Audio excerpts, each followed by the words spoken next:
ہند کی راجدھانی دہلی میں رکن شورا حاجی عبدالحبیب اتاری کا گزشتہ دنوں جدول رہا۔ آپ نے شخصیات مدنی حلقے میں اسلامی بھائیوں کو مدنی پھولوں سے نوازا۔ اولیاء کرام کے تاریخی شہر دہلی، جو گزشتہ حکومتوں میں بھی اہم ترین شہر رہا ہے، وہاں مجلس مزارات اولیاء کے تحت مدنی حلقے میں شرکت کی۔ رکن شورا نے سنت و بھرا بیان فرمایا۔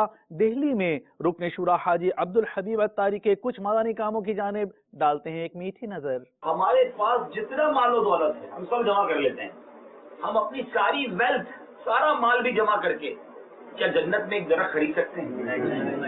دہلی میں گھر تو خرید سکتے ہیں، جنت میں درخت نہیں خرید سکتے۔ مگر میرے آقا علیہ السلام کے سچے وعدے ہیں کہ جو ایک بار سبحان اللہ کہے، اللہ اس کے لیے جنت میں درخت لگا دیتا ہے۔ ایک بار الحمدللہ کہے، اس کے لیے جنت میں درخت لگا دیا جاتا ہے۔ ایک بار اللہ اکبر کہے، جنت میں درخت لگ جاتا ہے۔ جو ایک بار درود پاک پڑھے، نبی پاک علیہ السلام فرماتے ہیں اس پر 10 رحمتوں کا نزول ہوتا ہے، اس کے 10 گناہ معاف کر دیے جاتے ہیں، اس کے 10 درجات بلند ہو جاتے ہیں۔ اور کتنا لگتا ہے اتنی تھوڑی دیر میں اتنی ساری نہیں کیا۔ خدارا اس لائف میں، اس زندگی میں اللہ کی عبادت اور ذکر اللہ، زبان سے درود پاک کی اپنا معمول رکھیے۔ دنیا بھر میں جاؤں گا، سنتیں پھیلاؤں گا، کہیے دنیا بھر میں جاؤں گا، سنتیں پھیلاؤں گا، چین ہو یا بنگلہ دیش یا کہ ہندوستان ہے، فرمان پر جان بھی قربان ہے۔ خواجہ نظام الدین اولیاء رحمۃ اللہ تعالی کے بارے میں آتا ہے کہ اپنے پیر و مرشد کے فیض سے فقر و فاقہ، ذکر و فکر، مراقبہ، مجاہدہ، عبادت و ریاضت، کشف و شہود، ترقی درجات اور حصول قرب کی ساری منزلوں کو طے فرمایا۔ آپ ہمیشہ روزے سے رہتے تھے، ہمیشہ۔ اور افطار کے وقت کیا ہوتا تھا؟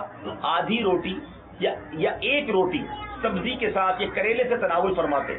سحری کے وقت کوئی چیز لائی جاتی تو چکھ لیا کرتے تھے اور باقی لوگوں میں تقسیم کرنے کا حکم دے۔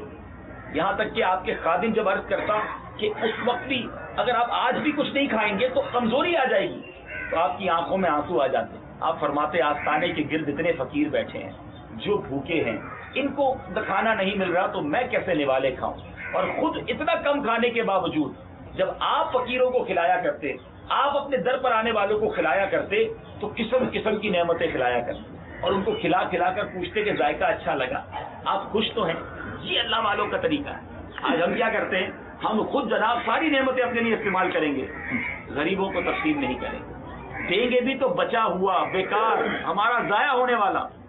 اللہ والے اللہ کے بندوں کو اچھا دیا کرتے، خود سادہ زندگی گزارتے، لوگوں میں تقسیم کیا کرتے۔ پھر آپ کے بارے میں آتا جماعت کی پابندی۔ ایسا اہتمام تھا کہ 80 سال کی عمر ہو گئی تھی خواجہ نظام الدین اولیاء رحمۃ اللہ تعالی علیہ کی، مگر اپنے بالا خانے سے نیچے اتر کر 5 وقت با جماعت نماز ادا کیا کرتے۔